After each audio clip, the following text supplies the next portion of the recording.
Ինչից է որ աղջիկները ծանոթանանք ու ամուսնանանք գրագետ կրթված աշխատող տղեկի հետ, բայց բաժնվինքը աբյուզեր անասունից։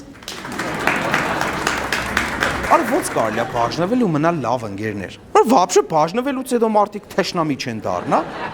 Բա մի հատ չքրվես բարեկամներին։ Вообще պապական եկած չէ որ բաժնվար պետք է թշնամի եղնես։ Ինչ կարելի է բաժնվել, եթե արդեն եկեղեցուն ասել ես 3 անգամ տեր եմ։ Հնձիկ թվա այս տեմպերով որ շարունակվի, քահանաները պետք է այդ բացի 3 անգամ հարցնելուց տերեմից մի հատ է կոնտրոլնի հարցնեն։ Հորս արև չեք բաժանվելու։ Չէ, պրոստը ճշտեմ գզավագս։ Բաժանությունը առասարակ շատ բարդ ու դժվար process է։ Ու ամեն մարդ յուրովի կախտար է։ Օրինակ տղեկը կերտան խմելու։ Աղջիկներն է բաժանվելուց հետո կերտան ֆիթնեսի, հոգեբանական տրեյնինգի, հանդերշների կացության հարց լուծելու։ Հենա հետը բդեր տայր հանդերշների կացության հարց լուծեիր, ինչի բաժնվար։ Առհասարակ բոլոր ամուր ընտանիքներում կա կերխերից ապրանքներ, տեխնիկա, որովհետև սերը ժամանակի ընթացքում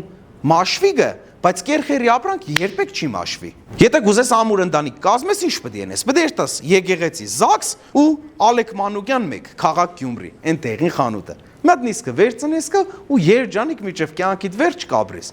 Ռոբոտ փոշեկուլից սկսած, չգիտեմ,